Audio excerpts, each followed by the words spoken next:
रंग बिरंगा पास्ता। दोपहर के 2 बजे सुषमा अपने दरवाजे के बाहर बैठी मोहल्ले में आते जाते लोगों को देख रही थी। तभी हड़बड़ाती हुई पुष्पा अपने घर से बाहर निकलती है और दरवाजे पर ताला लगाती है। अब ये चप्पल कहाँ गई मेरी? जरूर नेहा पहन कर चली गई होगी। खा गए हैं ये लोग मुझे। अरे ताला लगाने की क्या जरूरत है पुष्पा? हमारे मोहल्ले में कोई चोर डकैत नहीं बैठा, बस कुंडी चढ़ाकर चली जा। मैं तो यहाँ बैठी हूँ ना, देखती रहूंगी। देखने वेखने की जरूरत ना है। अच्छा है तू मुझे यहीं मिल गई। फ्री है ना? चल मेरे साथ। इसी बहाने पिंटू के स्कूल के बाहर बिकने वाले गर्मा गर्म पकौड़े खाएंगे और उसके बाद आइसक्रीम। पकौड़े और आइसक्रीम? नहीं, तू जा, मुझे इन चीजों का ज्यादा शौक नहीं है। एक उम्र के बाद ना बड़प्पन आना बहुत जरूरी होता है। अरे भाड़ में गया बड़प्पन के चक्कर में ही तो सुबह 10 बजे से शाम 7 बजे तक दरवाजे पर बैठी हुई अपने बेटे और पति के आने की राह तकती रहती है। तू अपनी जिंदगी भी कुछ होती है कि नहीं? अरे तू ही बता, कितनी टीवी देख लूं मैं? खाना बनाने में वक्त ही कितना जाता है। घर के अंदर बैठे बैठे अपना दिमाग खराब करने से अच्छा है बाहर आकर बैठ जाती हूँ। खुली हवा भी लगती है। और देख पैर कैसे हिला रही हूँ मैं, ये एक्सरसाइज है। ऐसे ही एक्सरसाइज कर लेती हूँ। ऐसे भी कुछ दिनों बाद मेरी बहू भी आ जाएगी, उसके बाद कहाँ फुर्सत होगी मुझे। तेरी बहू ना ही आए तो अच्छा है, कम से कम खाली बैठने को तो मिल रहा है तुझे। एक मुझे देख ले, सुबह उठते ही पोते के टिफिन बनाती हूँ, फिर उसे स्कूल छोड़ने जाती हूँ, दोपहर में लेने जाती हूँ, फिर ट्यूशन छोड़ने जाती हूँ, झूठे छोटे बर्तन साफ करती हूँ, झाड़ू पोछा का जिम्मा भी तो मेरा ही है। इतना तो मैं अपनी सास के सामने काम नहीं किया करती थी जितना बहू के सामने करना पड़ रहा है। यहाँ मैं काम कर करके परेशान हूँ और तू खाली बैठे बैठे। पुष्पा की बातें सुषमा को इतनी इंटरेस्टिंग लगती है कि वो अपने घर से अपना पर्स लेकर आती है और अपने दरवाजे पर ताला मारकर सुषमा के साथ बात करते हुए पिंटू के स्कूल पहुंच जाती है। भैया 2 जगह पकौड़े लगा दो, जब तक पिंटू आ रहा है तब तक हम पकौड़े खा लेते हैं। मैंने जो तुझे बातों बातों में बोल दिया सुषमा, इस बारे में किसी से कहना मत। वो क्या है ना, इंसान कहीं तो अपना दुखड़ा रोएगा ही, वरना टेंशन से सर के 2 टुकड़े नहीं हो जाएंगे। अरे कोई बात नहीं पुष्पा, तो फिक्र मत कर। सुषमा ने अभी अपने प्लेट से पकौड़ा उठाया भी नहीं था कि पिंटू जाकर उसके प्लेट में हाथ मार देता है और पकौड़ा उठा लेता है। ये देख, ये तो संस्कार दिए है इसकी माँ ने से। कभी कभी मुझे लगता है कि मैं बहू नहीं बकरी लेकर आ गई हूँ। 24 घंटे बस चढ़ती रहती है। आज तक अपनी प्लेट से एक निवाला नहीं दिया उसने मुझे, और सबकी प्लेट से उठाकर खाती रहती है। वही ये दिन भर देखता है और इसे भी आदत हो गई। आसपास जिससे भी खाता देखता है ना, उसकी प्लेट से उठाकर खाने लगता है। पहले तो मुझे पता ही नहीं था कि इन चीजों को भी देखना परखना पड़ता है।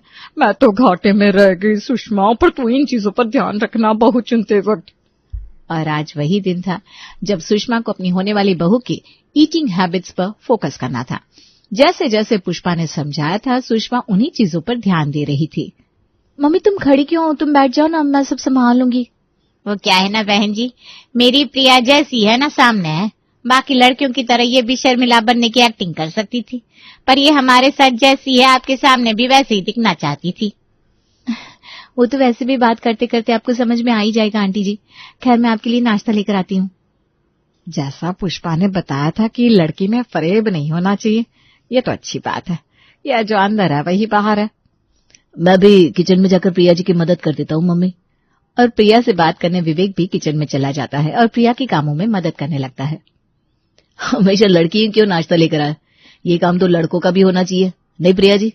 जिस तरह अपनी माँ को आराम से बैठने को कहा आपने, मुझे ये बात बड़ी अच्छी लगी। जो लड़की अपनी माँ का ख्याल रखती हो वो अपनी सास का ख्याल तो बिल्कुल रखेगी। मुस्कुराते हुए दोनों रसोई से बाहर आते हैं और सभी नाश्ता करने बैठ जाते हैं। ओह आंटी जी, मैं आपको मिठाई परोसना ही भूल गई। अरे कोई बात नहीं बेटा, पहले ही तूने इतना नाश्ता दे दिया है, यही मैं खा लूं वही बहुत है। और अपनी प्लेट से बर्फी निकालकर प्रिया सुषमा की प्लेट में रख देती है। अरे बेटा, ये तुम्हारी प्लेट थी। एक तो तुमने खाना शुरू नहीं किया, ऊपर से अपने प्लेट की मिठाई निकालकर सुषमा के प्लेट में रख दी। और अभी ये समोसा भी मैं आपकी प्लेट में रखने वाली हूँ अंकल जी, क्योंकि मुझे समझ में आ रहा है कि समोसा आपको पसंद आया है। और वैसे भी ना मुझे ज्यादा बाहर का खाना खाने की आदत नहीं है। कॉफी पी रही हूँ मैं, आप लोग खाना खाइए। और लड़की वालों की खातिरदारी के बाद विवेक का परिवार कुछ देर के लिए वक्त लेकर आपस में बात करने लगता है। अब बता विवेक, क्या कहना है तेरा? और सुषमा जी, आपको कैसी लगी लड़की? मुझे तो भाई जची है। लड़की सामने से बता रही है कि नाश्ता उसने नहीं बनाया, बोलचाल में भी जो है सामने है। मुझे तो लड़की ठीक ही लग रही है। अपनी प्लेट से उठाकर खाना मेरी प्लेट पर रख दिया उसने, मतलब मिल बांट कर जीना जानती है। मुझे भी पसंद है लड़की, मम्मी रिश्ते के लिए हाँ कर दो ना। इतना कहने की देर थी कि दोनों परिवार प्रिया और विवेक की कुंडली दिखाकर पंडित जी से शादी की तारीख निकलवा लेते हैं। अब शादी तो तय हो चुकी थी, तो लेना देना आना जाना शुरू होना ही था। आज अपने घर पर प्रिया अपने फेवरेट पास्ता बना रही थी। ओके मम्मी, मैं जा रही हूँ विवेक के घर। पापा जी मम्मी जी के लिए भी मैंने पास्ता पैक कर लिया है, सभी को टेस्ट करवाऊंगी। अरे तू पागल है क्या प्रिया? अभी तक शादी हुई नहीं है और तू अपने ससुराल वालों को पास्ता खिलाएगी? तुझसे ज्यादा समझ तो दामाद जी में है। जब भी आते हैं कुछ मीठा लेकर आते हैं। तू भी कुछ मीठा बनाकर ले जा। इस तरह से नमकीन नहीं खिलाते सास ससुर को, वो भी शादी के पहले। फिर से वही मम्मी, मैंने आपको कितनी बार कहा है कि प्रिया जो है वही रहेगी, और वैसे भी रिश्तों में नमक कम होने के कारण ही रिश्ते टूटते हैं। और शक्कर में तो चींटियां लग जाती है, पर कभी नमक में नहीं लगती। अपना बनाया पास्ता लेकर प्रिया अपने ससुराल पहुंच जाती है। अब सब खाना खा रहे हैं, ये लीजिए, बिल्कुल सही समय पर आई हूं मैं। आपके दाल चावल और फुलके वाली इस सादी सी प्लेट को मजेदार मेरा पास्ता ही बना सकता है मम्मी जी। पास्ता? बेटा वो तो मैदे का होता है, हम कहाँ ये सब। कितने प्यार से बच्ची बनाकर लेकर आई है और आप एक बहाने मार रही है। बैठे बैठे गर्मा गर्म खाना मिल रहा है, और क्या चाहिए आपको? ला बेटा मुझे दे। मम्मी मैं ये दाल चावल ढक कर रख देता हूँ, शाम को खा लूंगा, अभी तो मैं पास्ता खाऊंगा। नाटी, इधर भी दे, मैं भी चखी लेती हूँ बेटा। प्रिया पहली बार अपने ससुराल वालों के लिए कुछ बनाकर लेकर आई थी, तो उसका मन रखने के लिए सभी को पास्ता खाना ही था। पास्ता खाकर सभी उसकी बड़ी तारीफ करते हैं। इसी तरह हल्के फुल्के माहौल के साथ ये दिन भी गुजर जाते हैं और फाइनली हो जाती है प्रिया और विवेक की शादी। शादी के 2 दिन बाद आज थी रसोई पूजन की रस्म। बाहर मेहमान बैठे हुए थे और घर की इकलौती बहू प्रिया तैयार हो रही थी। तभी उसकी सास कमरे में आती है। मैंने तो बुलाया भी नहीं था बेटा किसी को, पर अगल बगल वाले हैं, उन्हें तो नियम पता ही होते हैं, सब आकर जम गए। नाश्ता मैंने बना लिया है, तो कुछ ज्यादा मत करना, बस सबके लिए मीठे में चाय बनाते हो गया। सिर्फ चाय? अजीब नहीं लगेगा मम्मी जी? वैसे आपने क्या बनाया नाश्ते में? देख बेटा, मैंने तो सिंपल ही खाना बनाया है, आलू की सब्जी, धनिया की चटनी और रोटी। अच्छा, तो मैं मीठे में चाय बना लूंगी। और कुछ नमकीन? प्रिया का तो फेवरेट था पास्ता, और शादी के पहले वैसे भी उसने पास्ता बनाकर अपने ससुराल वालों से वाहवाही तो लूटी हुई थी, तो आज भी वो पास्ता बनाने का ही फाइनल करती है। बहू की पहली रसोई में चाय के साथ पास्ता होगा। ये तो किसी ने सोचा भी नहीं होगा। बाहर हॉल में कई सारी औरतें अपने पोते पोतियों के साथ आई हैं। बच्चे को तो पास्ता इतना अच्छा लगेगा कि हर तरफ सिर्फ प्रिया प्रिया प्रिया मेरा ही नाम होगा। और अपना फेवरेट इंडियन स्टाइल पास्ता बनाकर प्रिया बाहर सभी को सर्व करती है। पास्ता? वाह! पता है आंटी, दादी मुझे जब भी ऐसी किसी पूजा में लेकर जाती है तो सभी मुझे खीर पूरी खिला देते हैं, पर मुझे बिल्कुल पसंद नहीं है खीर पूरी। इसीलिए तो तुम्हारी चाची तुम्हारे लिए पास्ता बना कर लाई है बेटा, जिसको जितना मन हो उतना खाना। सिर्फ चाय पिला देती बेटा तो हो जाता, हम बूढ़े क्या पास्ता खाएंगे? ये तो अंदर जाकर आंतड़ी में चिपक जाएगा और पेट की समस्या हो जाएगी। मेरा पेट साफ नहीं होता ना, तो मेरे सर में दर्द हो जाता है, और इतने दर्द के साथ कहाँ से इस लड़के को पढ़ाऊंगी मैं? अरे कुछ नहीं होता आंटी जी, आपको तो खाना ही पड़ेगा, थोड़ा तो खाइए। बहू की खुशी के लिए 1 चम्मच खा लीजिए भाभी। 1 चम्मच नहीं पापा जी, आंटी कम से कम हाफ प्लेट तो खाकर जाइए। हम लोगों को कहाँ राज आता है ये पास्ता और चाउमीन। सुषमा की बहू ने काम से बचने का अच्छा उपाय ढूंढा। ऐसा खाना बनाओ जो बड़े बुजुर्ग खाते ही ना हो। अच्छा है कि मैं चाय पीकर ही निकल जाऊं, तू भी पीछे पीछे आ जाना। प्रिया की जिद के कारण सभी 1 चम्मच पास्ता खाकर चाय पीकर निकलने लगते हैं, पर बच्चों को बड़ा मजा आता है। देखा मम्मी जी, कितना खुश हो रहे हैं सब।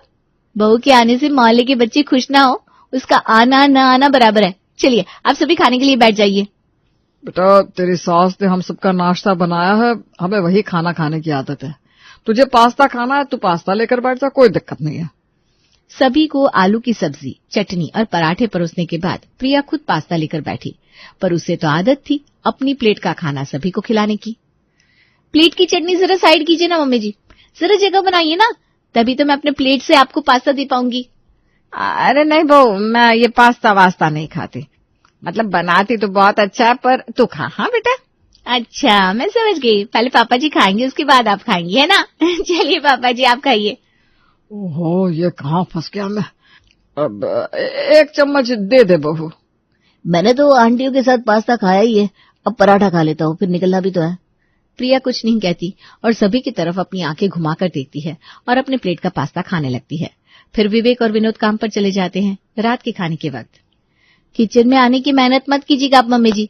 अगर खाने में आप पहले से ही पराठे और सब्जी बना देंगे तो सभी को तो बिना चाहते हुए भी वही खाना खाना पड़ेगा। मैं समझ गई कि क्यों नाश्ते में सभी ने पास्ते के लिए मना कर दिया, क्योंकि खाना बना हुआ था और खाना तो वेस्ट नहीं होना चाहिए ना मम्मी जी। मैं सभी के लिए ना अभी पास्ता ही बनाऊंगी। और फिर से अपना फेवरेट पास्ता बनाकर प्रिया सभी को परोस देती है। ये तो हद ही हो गई, आज तो प्रिया ने डिनर में भी पास्ता ही बना दिया। पापा मम्मी कैसे खाएंगे इस खाने को? प्रिया पास्ता, लेकिन खाना कहाँ है? यही तो है खाना, मैं तो यही खाती हूँ। मतलब तुम खाती हो तो सबको वही खिला दोगी क्या? वाह वाह विवेक, ये अच्छा है। मतलब इतने दिन से मेरे बनाए पास्ता को खाने का ड्रामा कर रहे थे तुम। आजकल बहुएं ससुर की प्लेट से खाना उठाकर खा लेती ताकि उन्हें रसोई में जाकर एक एक्स्ट्रा फुल्का ना लेना पड़े, और यहाँ मैं अपने प्लेट से निकाल निकाल कर आप सबको देती हूँ और उसके बाद में यही इज्जत है इस घर में, मुझे नहीं करना डिनर। और रोते रोते प्रिया किचन में जाकर जूठे बर्तन साफ करना शुरू कर देती है। लगता है बहू कुछ ज्यादा ही बुरा मान गई, पर अब हम क्या करें समझ में ही नहीं आ रहा। मैं देखता हूँ पापा। विवेक किचन में जाता है और माहौल को शांत करने की कोशिश करता है। अरे प्रिया, तुम समझी नहीं, मेरा कहने का मतलब था कि तुम्हें कितनी ज्यादा मेहनत हो जाती होगी। इतना अच्छा खाने की पापा मम्मी को आदत कहाँ है?